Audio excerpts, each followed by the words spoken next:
dihormati dan dianggap benar, maka ini jadi fakta yuridis.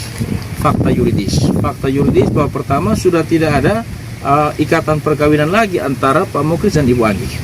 Yang kedua, Pak Mukris itu harus menafkahi anak 7,5 juta tiap bulan, dan itu akan dilakukan oleh Pak Mukris karena tanpa putusan ini pun, kalau kemudian dia diberikan ruang untuk bertemu dengan anak-anak, dia akan menjamin kebutuhan anak-anak. Tapi kebetulan ada putusan ini, maka disambut baik oleh Pak Mukris. Dan oleh karena itu, saya memohon untuk dihentikanlah perdebatan bahwa Pak Mukris itu selingkuh dan lain-lain. Sudah selesai dengan putusan ini.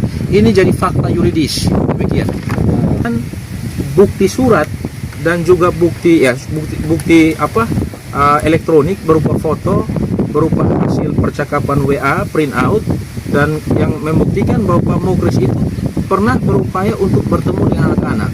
Misalkan dia mengirimkan pesan WhatsApp kepada Ibu Anggi waktu itu untuk bertemu dengan anaknya atas nama A. Saya pakai inisial karena anak. Tetapi kemudian pesan itu tidak dibalas.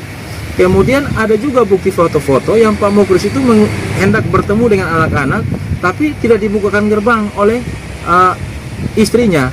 Sampai dengan beliau itu membawa RT untuk menjadi bukti bahwa dia berusaha bertemu dengan anak-anak. Kemudian ada bukti rekaman video yang mana Pak Mukris itu ingin bertemu dengan anaknya yang sulung atas nama AA di sekolah, tapi security sekolah itu menyatakan bahwa dia melarang Pak Mukris untuk bertemu dengan anak-anak karena nanti akan dimarahi oleh ibu dari anak-anak itu. Jadi memang berdasarkan bukti-bukti yang diajukan pada saat tahap penyidikan sebelum penetapan tersangka, itu bukti-bukti itu sudah ada pada penyidik.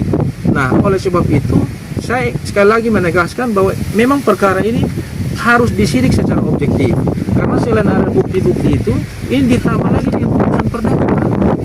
Ini putusan perdata.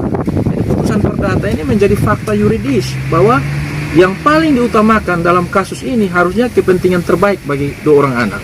Bagaimana mungkin seorang ayah itu diproses hukum pidana karena katanya menelantarkan, tidak memberikan perhatian kepada dua orang anak dan tidak memberikan kasih sayang, tapi di sisi lain dia harus melaksanakan putusan perdata, memberikan nafkah 1 bulan 7,5 juta dan harus bersama-sama dengan kedua orang anak itu pada hari Sabtu dan hari Minggu. Demikian.